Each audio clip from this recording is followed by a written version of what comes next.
Data موجود ہے وہ بہت ہی کم ہے، یا اگر جو ڈیٹا پبلک کے لیے موجود ہے وہ بہت کم ہے. اور ایون کانسٹیٹیوشن ہمیں یہ رائٹ دیتا ہے، رائٹ ٹو نو، جو رائٹ ٹو انفارمیشن کا ہے آرٹیکل 19A اس کے مطابق، مگر اس کے باوجود یہاں پہ اتنی زیادہ انفارمیشن اویلیبل نہیں ہوتی کسی بھی پبلک انٹرسٹ میٹر پہ. اور اس وجہ سے ویب سائٹ پہ جا کے آرٹیکل میں سے ڈیٹا ایکسٹریکٹ کرنا بہت ہی زیادہ مشکل کام تھا.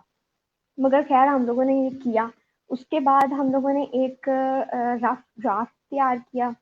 اس کے بعد ہم لوگوں نے اس ڈرافٹ پہ ایڈیٹنگ کا کام سٹارٹ ہو گیا تھا. جیسے جیسے ہم لوگ اس کی ایڈیٹنگ کرتے جا رہے تھے، ہم لوگ آرٹیکل جو پڑھ رہے تھے، جو ہم اور فردر ریسرچ کر رہے تھے، اس سے جو ہمیں ڈیٹا مل رہا تھا ہم لوگ اس رف ڈرافٹ میں شامل کرتے جا رہے تھے، اور ساتھ ساتھ اس کی ایڈیٹنگ کا پروسیس جاری تھا. اور مجھے یہ بات کرتے ہوئے بہت زیادہ ہی فخر محسوس ہوتا ہے قسم کا کہ یہ 20-30 خواتین پہ مشتمل ایک مطلب کہ کلیکٹیو ایفرٹ تھی ہم لوگوں کی. اور پھر اس پہ سب لوگوں کا اتنا زیادہ انپٹ آ رہا تھا، اتنے زیادہ سجیشنز آ رہے تھے. اور پھر ہمیں جس بھی چیز پہ جس بھی کمیونٹی کے بارے میں کوئی ہوتا تھا، مسئلہ ہوتا تھا، ہمیں اگر اس پہ کوئی کنفیوژن ہوتی تھی، ہم ان کمیونٹی سے رابطہ کرتے تھے، ان کو وہ سوالات بھجواتے تھے، ان کا انپٹ لیتے تھے، ان کا پرسپیکٹو لیا جاتا تھا اس بارے میں. اور اگر پھر وہ ایگری کرتے تھے ہمارے پوائنٹ آف ویو کے ساتھ، یا جو ان کا پوائنٹ آف ویو آتا تھا اگر کوئی وہ ہم سے ڈفرینٹ بھی ہوتا تھا، تو ہم اس کو اپنے منشور میں شامل کرنے کی ہم لوگوں نے بھرپور کوشش کی ہے. اور مطلب کہ ہم، جیسے میں نے پہلے بھی بات کی، ہم لوگوں کا فوکس یہی تھا کہ صرف ان مسائل پہ زیادہ فوکس کیا جائے کہ جن پہ مین اسٹریم میڈیا میں اتنی بات نہیں ہوتی ہے، جیسے کہ جینڈر بائس اینڈ ریسرچ کا ہے. یہ اس میں تو پاکستان میں بات ہی نہیں ہوتی ہے اس پہ. تو یہ ہم لوگوں کا ایک طرح سے بہت ایک لینتھی پروسیس تھا، 2 مہینے پہ مشتمل. صحیح فاطمہ، تھینک یو سو مچ. میں بس کنفرم کرنا چاہ رہی ہوں ہر ایک سے کہ ہم لوگ اب لائیو ہیں. اگر ہماری انٹروڈکشن پہلے مس ہو گئی تو میں بتاتی چلوں کہ آج کا ہمارا پوڈ کاسٹ کا جو وہ ہے موضوع ہے، تو وہ ہم لوگ بات کر رہے ہیں ہمارے منشور کے بارے میں، عورت مارچ کا منشور، جس میں ہم لوگوں نے خواتین اور جنسی اقلیتوں کے ہیلتھ کیئر، ان کے مسائل کے بارے میں بات کی ہے اور ان کے لیے حل اور سولوشنز بھی پیش کیے ہیں. تو ہم لوگوں کے پینلسٹ کا میں دوبارہ ایک بریف انٹروڈکشن دے دوں. فاطمہ جو ہے قانون کی طالب علم ہے، عورت مارچ کی والنٹیئر ہیں. مہلب ہمارے ساتھ ہیں، وہ جینڈر اور سیکشوالٹی کی ریسرچر ہیں. اور خدیجہ ہمارے ساتھ ہیں جو کہ میڈیکل فیلڈ سے تعلق رکھتی ہیں اور جو کہ پینڈیمک کے درمیان گائنی اور میڈیسن کے ڈپارٹمنٹس میں کام کرتی رہی ہیں. فاطمہ سے میں نے پوچھا تھا، سوال میرا تھا کہ یہ منشور لکھا کیسے گیا، اس کا پروسیس کیا تھا، اس میں کون کون انوالو تھا. تو فاطمہ نے ہمیں بتایا کہ یہ بہت کلیکٹیو ایفرٹ تھی، جس میں کوئی ایک شخص صرف ریسرچ نہیں کر رہا تھا یا کوئی ایک شخص نہیں لکھ رہا تھا، بلکہ بہت ساری خواتین شامل تھیں جو کہ ریسرچ کر رہی تھیں، ایک دوسرے کا کام چیک کر رہی تھیں. یہ باہر بھی بھیجا گیا اور ڈفرینٹ کمیونٹیز کو، تاکہ ہم ان کا نظریہ بھی اس میں ڈال سکیں. تو ہم لوگوں نے تھوڑی سی بات ہم لوگ کر رہے ہیں ہیلتھ کیئر کے اسٹرکچر پہ. یعنی ہیلتھ کیئر کا اسٹرکچر میں صرف پیشنٹس شامل نہیں ہوتے، بلکہ ہیلتھ کیئر کے اسٹرکچرز میں ڈاکٹرز، ہیلتھ کیئر پروفیشنلز، ہر طرح کے نرسز، لیڈی ہیلتھ ورکرز، یہ سب شامل ہوتے ہیں. تو خدیجہ، میں آپ سے اس موضوع پہ تھوڑا سا ڈسکشن کرنا چاہوں گی کہ میڈیکل فیلڈ میں جو خواتین کام کرتی ہیں وہ کس قسم کے مسائل کا شکار رہتی ہیں، اور ان کو ہم کس طرح ایڈریس کر سکتے ہیں انڈیویجول لیول پہ اور اسٹیٹ کے لیول پہ. Thank you Maina. اچھا، ہیلتھ پروفیشنلس کی جہاں سے بات ہے تو یہاں پہ ہمارے پاس آپ نے خود مینشن کیا کہ ڈاکٹرز بھی ہیں، نرسز بھی ہیں. اس کے علاوہ ہمارے پاس پھر پیرامیڈیکل اسٹاف میں اور جتنی فیمیل انکلوڈیڈ ہیں وہ سب ہیں. ساتھ ساتھ ہمارے پاس آیا بھی ہیں اور سینیٹری ورکر، سب لوگ اس میں آ جاتے ہیں. تو اب ہیلتھ کیئر کیونکہ ایک ایسی فیلڈ ہے جہاں پہ آپ لوگ کوئی سالڈ لائنس ڈرا کر نہیں سکتے. یہاں پہ آپ کا پیشنٹ ہر طرح سے آنا ہے، ہر قسم کا پیشنٹ آنا ہے، ہر جگہ سے آنا ہے، میل بھی ہے فیمیل ہے، آپ اس میں کوئی ڈسکریمنیٹ نہیں کر سکتے اور آپ ان کو سروس ڈینائی نہیں کر سکتے. لیکن ڈیورنگ دس سروس کافی ساری ایسی عورتیں ہیں جن کو کہ ہراسمنٹ کا سامنا کرنا پڑتا ہے. مورل پالیسنگ تو یہاں پہ بہت کامن ہے، ڈسکریمنیشن بھی ہوتی ہے. اور خیر اگر ہم ہراسمنٹ کی بات کر سکتے ہیں، شروع کرتے ہیں، تو اس میں سب سے پہلے ہم اگر ڈاکٹرز کو دیکھیں، ڈاکٹرز کو شاید اس چیز کو ذرا کم فیس کرنا پڑتا ہے. اور کم کیوں فیس کرنا پڑتا ہے؟ کیونکہ ڈاکٹر سوشلی ایک پیڈسٹل پہ آ جاتے ہیں. فار ایگزامپل ایک پیڈسٹل پہ آ جاتے ہیں جس کی وجہ سے کہ وہ کافی ساری جو کامن ویمن کو جو ہراسمنٹ فیس کرنی پڑتی ہے وہ ان کو نہیں فیس کرنی پڑتی صرف اپنے سوشل اسٹیٹس کی وجہ سے. لیکن اگر ہم نرسز کو دیکھیں, ہیلتھ ورکرز کو دیکھیں, تو ان کو وہ رسپیکٹ یا وہ اسٹیٹس نہیں دیا جاتا جو کہ ڈیزرو کرتی ہیں, جبکہ یہ بھی ایکولی وہی سارا کام کرتی ہیں, ایکولی کنٹریبیوٹ کر رہی ہیں فیلڈ میں, اور ان کے بھی جو کنٹریبیوشن ہے وہ اسینشیل ہے ایک پراپر فنکشننگ کے لیے. لیڈی ہیلتھ ورکرز جو ہیں ان کا آئی تھنک سب سے زیادہ ڈیفیکلٹ کام ہے کیونکہ وہ گھر گھر جا رہی ہیں, وہ ہر کمیونٹی کے اندر وہ کام کر رہی ہیں, اور وہ ہماری سمجھے ایک قسم کی ہماری پرائمری ہیلتھ کیئر کی بیک بون ہے کہ وہ جو ہیلتھ کیئر جو صرف ہاسپٹلس اور آپ کو پراپر یونٹس میں آپ کو ملے گی وہ اس کو گھر گھر تک لے کے جا رہی ہیں. وہ ساری انفارمیشن ان عورتوں تک پہنچا رہی ہیں جن کے پاس ایسے وسائل نہیں ہیں کہ وہ ہاسپٹل تک جا سکیں یا وہ ٹریٹمنٹ افورڈ نہیں کر سکتی, وہ ان تک پہنچ کے ان کو گائیڈ کر رہی ہیں. اور یہ کرٹیکل ہوتا ہے ان کا رول ڈیورنگ میٹرنیٹی میں, کیونکہ یا تو عورتوں کی صحت ان کو الاؤ نہیں کرتی, اگین ان کے پاس افورڈیبلٹی کا ایشو ہوتا ہے یا جو بھی ایشو ہوتا ہے, تو اس ٹائم پہ لیڈی ہیلتھ ورکر ان کے سب سے زیادہ کام آتی ہے. وہی ان کو ان کی پریگننسی کے بارے میں سائنٹیفک ایویڈنس بیسڈ انفارمیشن ان تک پہنچاتی ہے, ان کو گائیڈ کرتی ہے اور ان کو سیفلی ڈلیوری تک لے کے جاتی ہے. لیکن جب ہم ان کے لیے ان کی طرف ایٹیٹیوڈس کو لوگوں کو دیکھتے ہیں تو آپ کو پتہ ہے کس طرح کے ورڈس لوگ یوز کرتے ہیں لیڈی ہیلتھ ورکرز کو ڈسکرائب کرتے ہوئے, اور کس طرح کے ایٹیٹیوڈس ان کو ایکسپیرینس کرنے پڑتے ہیں. تو ہماری ویکسینیشن جو ہے ایک ڈرائیو ہوتی ہے, پولیو کی ڈرائیو ہوتی ہے یا کوئی بھی ویکسینیشن ڈرائیو ہوتی ہے, تو اس میں لیڈی ہیلتھ ورکرز کا کرٹیکل رول ہوتا ہے. گھر گھر جا کے ویکسین لگاتی ہیں, اور یہ بہت انپورٹنٹ رول ہے کیونکہ انٹرنیشنل میڈیا ہم لوگوں کو دیکھ رہا ہے, انٹرنیشنل WHO ہمیں دیکھ رہی ہے جب ہم ویکسینیشن کر رہے ہیں. اور یہی لیڈی ہیلتھ ورکرز ہیں جو کہ اس ڈیوٹی کے دوران ماری بھی جا چکی ہیں.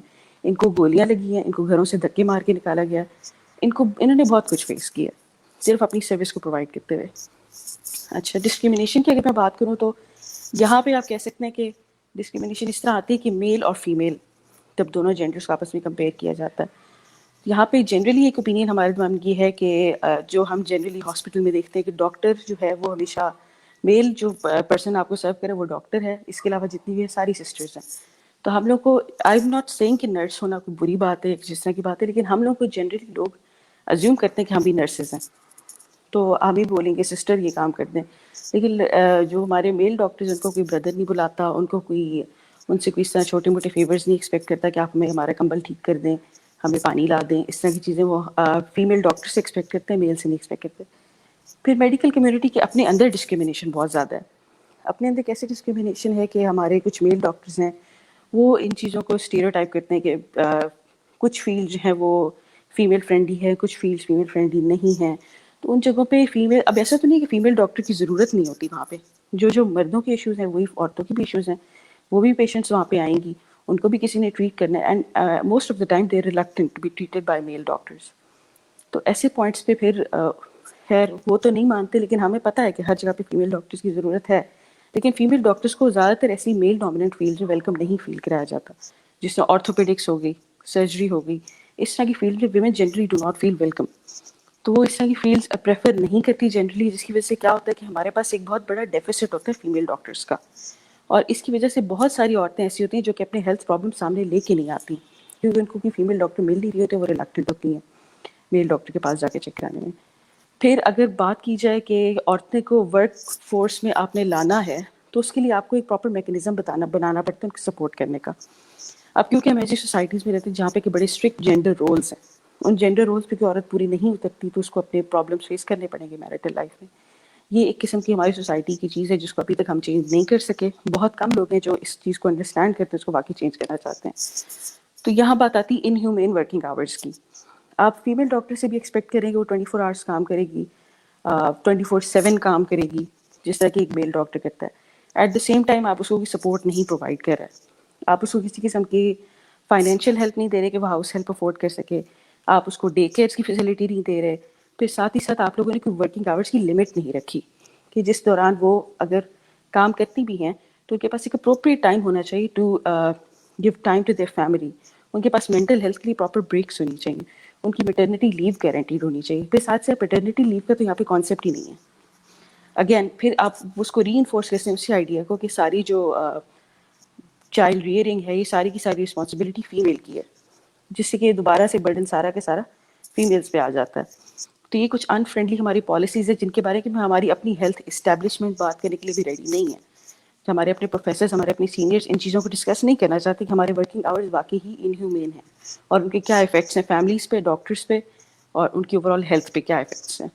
اچھا، اور ہراسمنٹ کمیٹیز تو نان ایگزسٹنٹ ہے ہمارے ہاسپٹلز میں، ہمارے پورے کے پورے ہیلتھ کیئر سیٹ اپ میں. آپ پرائمری سے شروع کریں، پرائمری ہیلتھ کیئر سسٹم سے شروع کریں، ٹرشری تک جائیں، آپ کو ہراسمنٹ کمیٹی کا نام بھی نہیں ملے گا. ہراسمنٹ کے لاز وہی ہیں جو جنرل ورک پلیس لاز ہمارے بنے ہوئے ہیں، ہمارے قانون میں ہیں. اس کے علاوہ ہاسپٹلز میں ایسا کوئی میکینزم نہیں ہے. ہاسپٹل میں کیا ہوتا ہے کہ ہراسمنٹ کیس ہو، ڈاکٹرس کی سپورٹ میں YDA نکل آئے گی، ادھر سے وہاں پہ ہمارے ایڈمنسٹریشن کی طرف سے ایک دو لوگ کمیٹی بنا دی جائے گی، وہ کس طرح معاملے کو رفع دفع کر دیں گے. تو پراپر آپ کے پاس کوئی ایسا فارم بھی نہیں ہے کہ اگر کچھ ایسا ہو جاتا ہے تو آپ نے اس کو ایڈریس کیسے کرنا ہے. پھر آگے ایک فیمیل لیڈرشپ کا ہمارے پاس ایک ڈیفیسٹ ہے. فیمیل لیڈرشپ کیونکہ ہمارے پاس پراپر ہے نہیں، ہمارے پاس ایسی فیمیل ڈاکٹرز نہیں ہے جو کہ آگے آگے کمیونٹی کو لیڈ کر رہی ہیں. آئی تھنک کہ عورت مارچ نے اگر اس دفعہ ہیلتھ کیئر کو اپنا فوکس بنایا تو ہمارے پاس یہ اچھی اپرچونیٹی کہ ہم بھی ان کو جوائن کریں اور اس چیز میں ہم اپنی ایک لیڈرشپ بنائیں کہ ہماری فیمیل لیڈرشپ جو کہ عورت مارچ کو بھی جوائن کرے، ساتھ ہی ساتھ ہمارے جو اپنی ایشوز ہیں ہیلتھ کیئر ورکرس کے ان کو سامنے لائے. تو یہ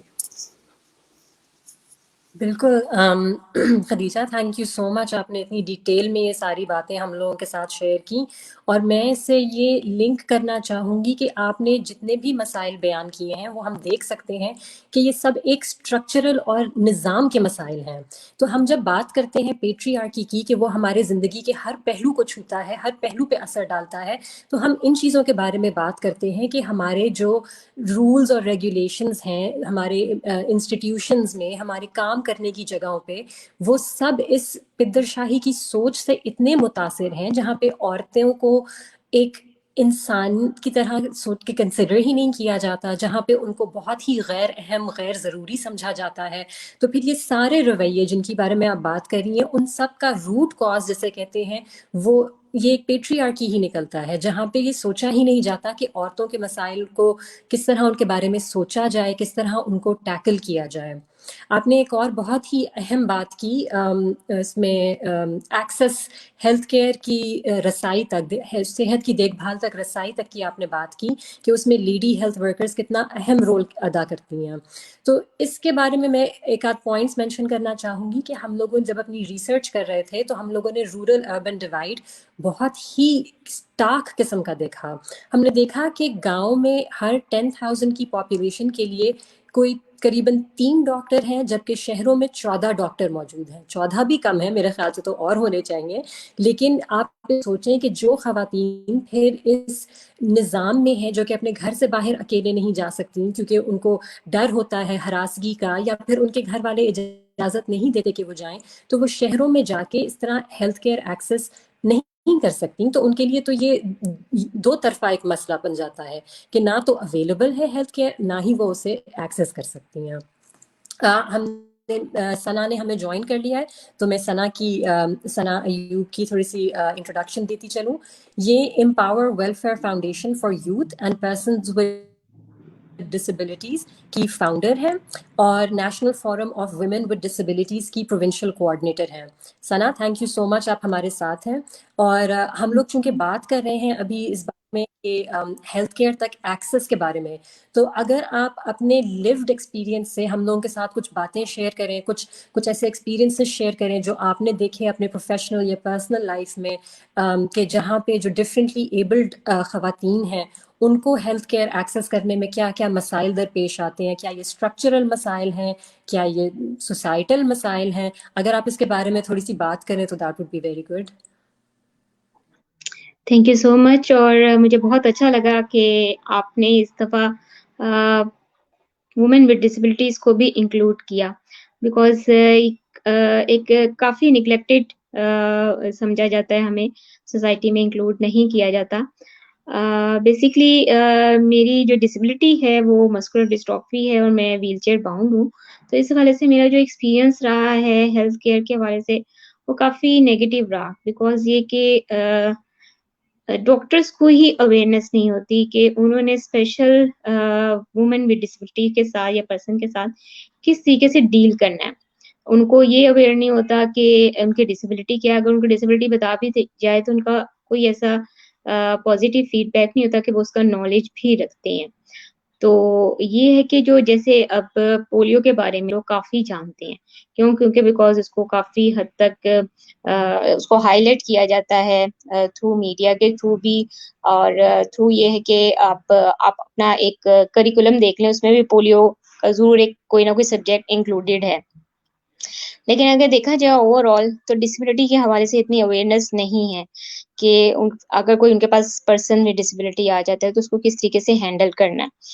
تو میرا اپنا ایکسپیرینس ایسا یہ ہی رہا ہے کہ ڈاکٹرز کو ایک تو ڈسیبلٹی کے بارے میں نہیں اتنا معلوم، پھر اچھا اگر کچھ یعنی کہ ہیلتھ کے حوالے سے کچھ مسائل ہو جاتے ہیں، نیچرلی چیز ہے، ہم ایز اے ہیومن بینگ ہیں، لیکن وہ بات ہے کہ ہمیں ایسا ٹریٹمنٹ نہیں ملتا. یہ تو ایسیس نہیں ہے، ٹھیک ہے نا، بلڈنگ ایسیسیبل نہیں ہے، ٹھیک ہے، اور دوسرا جو ٹرانسپورٹیشن کے مسائل ہیں وہ اتنے زیادہ ہوتے ہیں کہ ایک وومن ود ڈسیبلٹی باہر جانے سے پہلے یہی سوچتے کہ آپ گھر میں ہی اس کو اپنے ٹریٹمنٹ فلفل کر لیں تو وہ زیادہ بہتر ہے. اور فیملی ممبرز بھی یہی سوچتے ہیں کہ بجائے اس کے کہ ہم اتنی بہدریشن کر کے ان کو لے کے جائیں، ہم اس کا کوئی نہ کوئی ایسا کوئی ٹوٹکا یوز کر لیں کہ گھر میں ہی جو ہے نا ان کی کیئر ہو جائے. تو یہ ہے کہ یہ سارے جو مسائل ہوتے ہیں نا، ان کی میں کہتی ہوں سٹارٹ ہی ہمارے موبلٹی سے ہی ہو جاتی ہے کہ ہمارے پاس کوئی ایسے وسائل نہیں ہوتے کہ ہم ایزیلی ٹریول کر سکیں. پھر وہاں تک پہنچنے کے بعد یہ ہوتی ہے چیز کہ جو ہے وہ جو آپ کو اٹینڈ کر رہے ہوتے ہیں ریسیپشن کے اوپر، ان کا بھی یہی پوائنٹ آف ویو ہوتا ہے. ایک تو وہاں پہ اٹینڈنٹ سروس نہیں ہوتی، کیا ہمیں کس طریقے سے نرسز وغیرہ ہوتی ہیں لیکن اتنا کوئی کوآپریٹو بیہیویئر نہیں ہوتا ان کا کہ اچھا وہ آپ کو ایک کوئی علیحدہ سے ٹریٹمنٹ دے رہے ہوں، ٹھیک ہے. تو یہ چیز جو ہے وہ ایک تو ہوتی ہے نا، پریشانی ہو جاتی ہے، آپ اگر کوئی بیمار ہو جاتے ہیں، آپ کے ساتھ کوئی مسائل ہو جاتے ہیں تو اس کی بھی ٹینشن ہوتی ہے. اور جب آپ وہاں اس انوائرمنٹ میں پہنچتے ہیں تو اس تک پہنچنے کے لیے اور آپ مزید جو ہے نا وہ کہہ لیں کہ بہت زیادہ اسٹریس میں آ جاتے ہیں. تو ایک دفعہ میرے ساتھ یہ ہوتا کہ مجھے اپنا ایک واقعہ یہاں پہ میں شیئر کرنا چاہوں گی کہ مجھے مسکولر ڈسٹرافی ہے، اور اس میں جو لنگز ہیں کافی زیادہ افیکٹڈ ہوتے ہیں. تو یہ ونٹر سیزن ہی تھا، حالانکہ میں بہت زیادہ میری کوشش یہ تھی کہ میں احتیاط کروں کسی نہ کسی طریقے سے، لیکن بائی چانس جو ہے وہ مجھے افیکٹ ہو گیا، اور میرے ایک دم سے نا مجھے یعنی کہ فیل ہوا کہ میرا سانس جو ہے نا وہ صحیح طریقے سے آ نہیں رہا. تو میں نے جو ہے وہ اپنے یعنی کہ فیملی ممبر کو میں سے کہا کہ مجھے میری طبیعت خراب ہو رہی ہے، مجھے سانس کا ایشو ہو رہا ہے، تو اٹس سے بیٹر کہ میں اب مزید ہوں میں فوراً ڈاکٹر کو چیک کروا دیتی ہوں.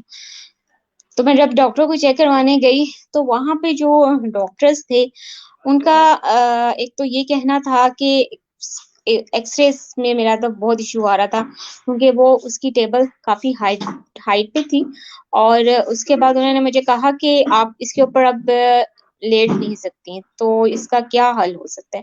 میں کہا سر آپ کوئی اس طریقے سے کریں، مجھے فیسیلیٹیٹ کریں کہ میں اپنے ایکس ریز کروا سکوں. انہوں نے کہا نہیں ہمارے پاس تو کیسی فیسیلیٹیشن نہیں ہے.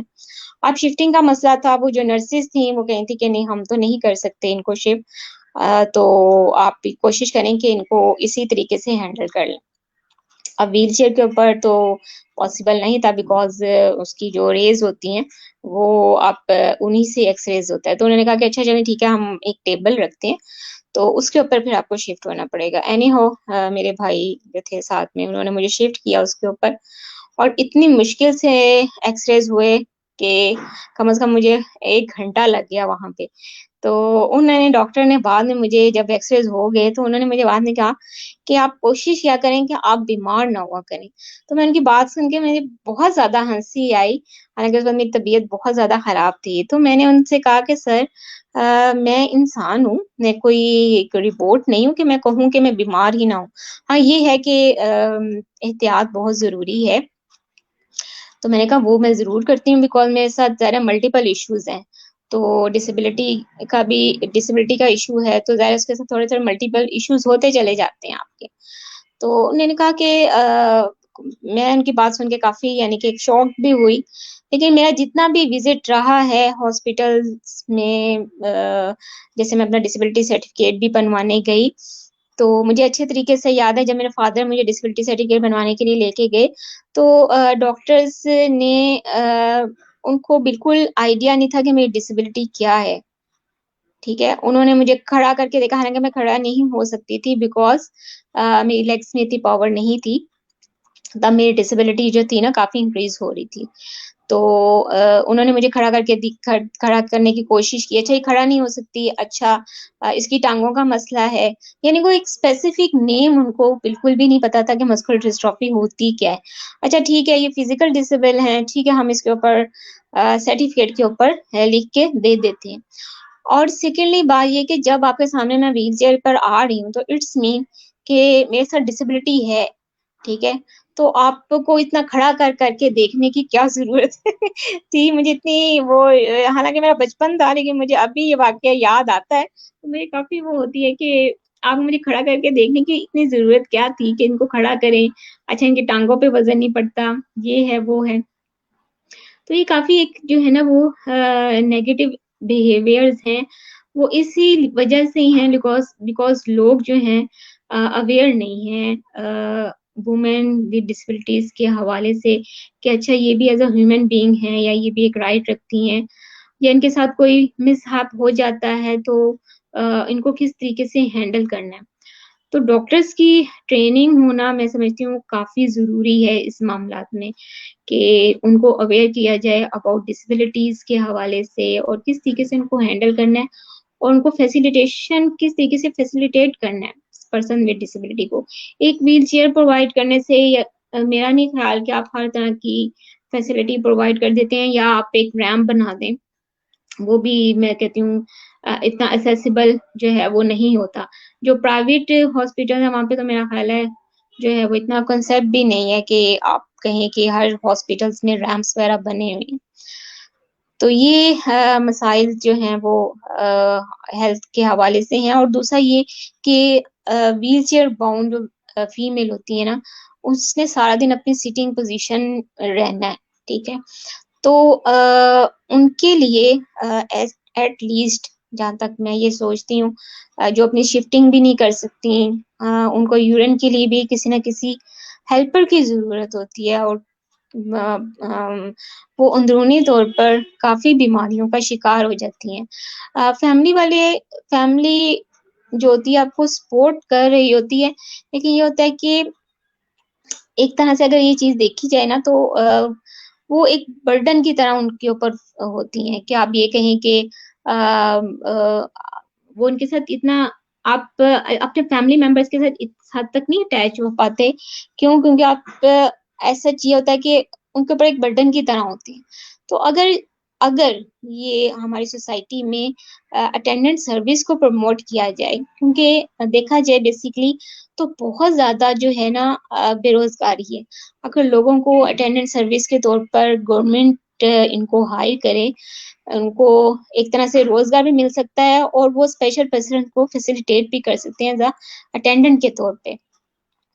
یہ ایک بہت اچھی جو ہے نا ایک اپرچونٹی نکل سکتی ہے، یعنی کہ ایک پرسن ود ڈسیبلٹی کو ایک اٹینڈنٹ ریکوائرڈ ہو جائے اپنی لائف اسپینڈ کرنے کے لیے، اور دوسرا یہ ہو جائے کہ ان کے لیے جابس کریٹ ہو جائیں، کہ ان کو بجائے اس کے کہ ایک پرسن ود ڈسیبلٹی ان کو پے کرے، گورنمنٹ پے کرے، یا کوئی جیسے پرائیویٹ آرگنائزیشنز اس کو بڑا اچھا ایک پروجیکٹ کے طور پر لے کر آ سکتے ہیں. اس سے یہ ہو سکتا ہے، اور بہت میں یہ چیز سوچتی ہوں کہ بڑی اچھی ایک پروجیکٹ بن سکتا ہے وہ اس سلسلے میں، کہ اس میں جو ہیں پرسن ود ڈسیبلٹی بھی سوسائٹی کے لیے ایک اچھا پازیٹیو رول پلے کر سکتے ہیں، بجائے اس کے کہ وہ برڈن رہے سوسائٹی پہ. اگر آپ دیکھیں، اگر آپ جسمانی طور پر ہے نا کہ آپ کو فیسیلیٹیشنز مل جائیں واش روم جانے کی، یا ایز سچ آپ کو جو بھی آپ کو ریکوائرڈ ہوتی ہیں ایز اے ہیومن بینگ، تو وہ اگر فیسیلیٹیشنز مل جاتی ہیں نا تو آپ مینٹلی طور پر کافی پرسکون ہوتے ہیں، آپ اپنی لائف کے بارے میں سوچنا شروع ہو جاتے ہیں. ٹھیک ہے نا؟ تو اگر یہ چیزیں ہونا شروع ہو جائیں تو میرا خیال ہے کہ کافی حد تک جو ہے وہ ڈسیبلٹی کے اوپر بھی قابو پایا جا سکتا ہے، اور دوسرا یہ کہ جابس کی اپرچونیٹیز بھی مل سکتی ہیں. اور چھوٹے چھوٹے جو ہے نا، دوسرا میں یہ کہوں گی کہ اگر اویئرنیس سیشنز کروائے جائیں اس حوالے سے کہ وومن ود ڈسیبلٹیز کی ہیلتھ کے حوالے سے ان کو ڈاکٹرز کے ساتھ کنیکٹ کیا جائے، تاکہ یہ چیز ہوگی کہ جو ان کے درمیان میں گیپ ہے نا وہ فلفل ہو. یہ بہت ضروری ہے. اب دیکھیں، ہم خود جب سوسائٹی میں نکلتے ہیں، جب ہم جاب کے لیے نکلتے ہیں، تو کیا ہوتا ہے جب ہم کسی بھی سیکٹر میں کام کر رہے ہوتے ہیں تو ایک آرگنائزیشن میں گیپ ہوتا ہے نا، وہ تھوڑا سا کم ہونا شروع ہو جاتا ہے. کیوں؟ کیونکہ وہ جو کہہ لیں گے سوسائٹی ہوتی ہے یا کمیونٹی ہوتی ہے، وہ ان جو پرسن ود ڈسیبلٹیز کے مسائل ہوتے ہیں ان کو جاننا شروع کر دیتے ہیں.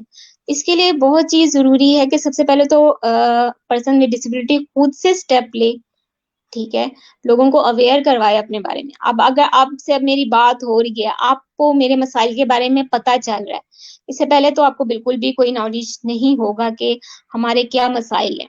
لیکن جب اب یہ عورت مارچ کے ہی سلسلے میں میری بات ہو رہی تھی آپ ہی کے گروپ میں سے، تو ان کو اب پتہ چلا کہ اچھا یہ مسائل ہیں، ان کو اس طریقے سے ہم نے ٹیکل کرنا ہے.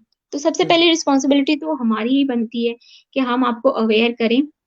پھر اس کے بعد یہ ہے کہ ڈفرینٹ جو کمیونٹی جو گروپس ہیں نا، ان کے ساتھ اگر ہم اویئرنیس سیشن کریٹ کریں تاکہ یہ جو گیپس ہیں یہ کم سے کم ہوں، اور جو پرابلمس ہیں وومن ود ڈسیبلٹیز کے وہ حل ہونا شروع ہوں. Thank you so much. Thank you so much Sana. میں آپ کا بہت شکریہ ادا کرنا چاہوں گی کہ آپ نے اپنی پرسنل لائف میں سے ہمیں ایکسپیرینسز ہمارے ساتھ شیئر کیے، اور اس کے بلبوتے پہ آپ نے ہمیں بتایا کہ کیا کیا مسائل پیش آتے ہیں. اور ہم نے دیکھا کہ یہ اسٹرکچرل اور سوشل دونوں ہیں. اسٹرکچرل تو ایک ہے کہ انفراسٹرکچر اویلیبل نہیں، ایکسیسیبلٹی موبلٹی نہیں ہے کہ وہ بلڈنگس میں کیسے انٹر ہو، ٹرانسپورٹ کا کیا ہو، یا آپ نے ایکس رے مشین کا بتایا. اور پھر ایک سوچنے کا طریقہ ہے آن این انڈیویجول لیول کہ اچھا جی آپ بیمار ہی نہ ہوں. یہ چیزیں، یہ دونوں بدلنے کی ضرورت ہے. اور آپ نے بالکل صحیح کہا کہ کانورسیشن ریز کرنا، ہر کمیونٹی کو اس ساتھ میں اس کے انوالو کرنا. تو ہم بہت ہی آپ کے شکر گزار ہیں کہ آپ نے کیا کہتے ہیں ڈفرینٹلی ایبلڈ لوگوں کے پوائنٹ آف ویو سے آج ہم لوگوں کو آگاہ کیا. میں اس بات کو تھوڑا سا آگے بڑھانا چاہوں گی کہ جب کوئی ڈفرینٹ کمیونٹی سے جو کہ میجورٹی نہ ہو، وہ جب اس طرح کا رویہ دیکھیں ہیلتھ کیئر سسٹم سے یا ڈاکٹروں کے ساتھ، تو ان پہ سے ان کا اعتماد کافی حد تک اٹھ سکتا ہے کہ وہ پھر ہیلتھ کیئر کو ایکسیس ہی نہ کریں. عورت مارچ نے جب اپنے میڈیکل کیمپس کیے تو ہم لوگوں نے خاص طور پہ آبزرو کیا کہ جو خواجہ سرا کمیونٹی ہے وہ بالکل بھی ہیلتھ کیئر پہ ان کا کوئی اعتماد نہیں. وہ بہت گھبراتے ہیں، ان کے اندر ایک بہت جھجک ہے ڈاکٹروں سے تعلق رکھنے کی یا ان کو کانٹیکٹ کرنے کی اپنے مسائل کے بارے میں. تو محلب اگر آپ اس بارے میں تھوڑی سی بات کر سکیں اور اس پہ تھوڑی سی روشنی ڈال سکیں. دراصل میرا آپ سے 2 سوال ہیں. کل جب ہم لوگ بات کر رہے تھے پریپریشن کے لیے، تو آپ نے ایک بہت ہی خوبصورت بات کی جس پہ میں چاہوں گی کہ آپ تھوڑی سی اور روشنی ڈالیں. وہ آپ نے کہا کہ اس مینیفیسٹو کا کوئی بھی حصہ جو ہے وہ اسپیسیفکلی صرف یا ہیٹرو خواتین کے اوپر صرف لاحق نہیں ہوتا، یہ تمام جنسی اقلیتوں پہ بھی اپلیکیبل ہے. تو یہ بات ایک دم سے، جبکہ میں مینیفیسٹو پہ خود بھی میں نے پڑھا، کام کرتی رہی ہوں، لیکن مجھے ایک دم سے یہ بات میرے ذہن میں نہیں آئی تھی کہ واقعی یہ سارے مسائل سب کو درپیش ہوتے ہیں.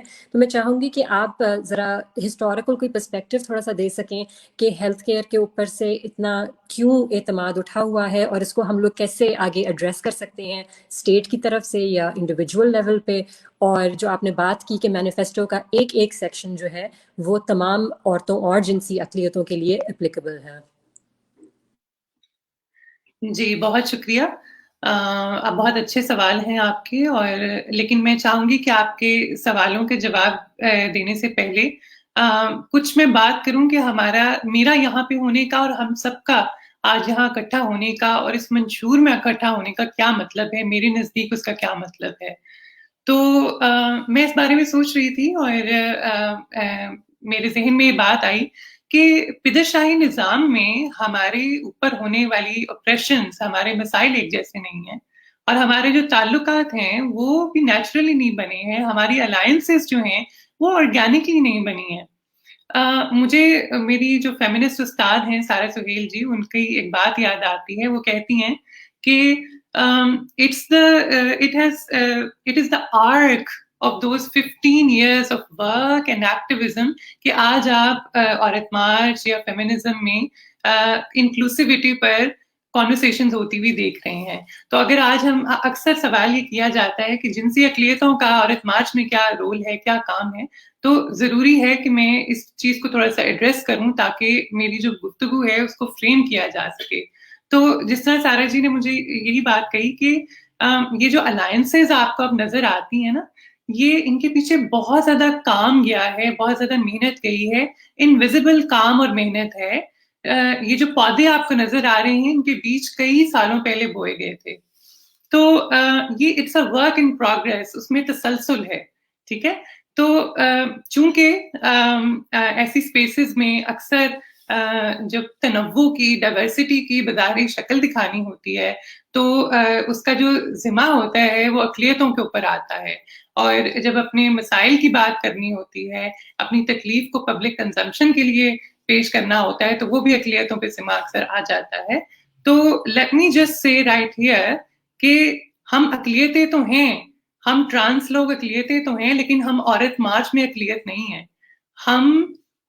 ہمارا ایکول سٹیک ہے عورت مارچ میں. یہاں پر ہمیں بلایا نہیں جاتا، یہ ہماری جگہ ہے، یہ ہمارا فیمنزم ہے، یہ ہماری تانیثیت ہے. ہم اپنی ڈیمانڈز عورت مارچ کے پاس نہیں لے کر آتے، ہم عورت مارچ کے ذریعے اپنی ڈیمانڈ سنواتے ہیں. ہم اس ٹیبل پر ہمیشہ سے موجود تھے، even in our invisibility, even in our silence, even in our protest and our joy. ٹھیک ہے. اور اس تحریک کی تشکیل میں، اس کے ارتقاء میں ہمارا شروع سے کردار رہا ہے، اور نہ صرف اس تحریک میں، ہماری اپنی اقلیتی تحریکوں میں عورتوں کا اور مختلف جسموں میں نسوانیت کا ایک بہت اہم کردار رہا ہے.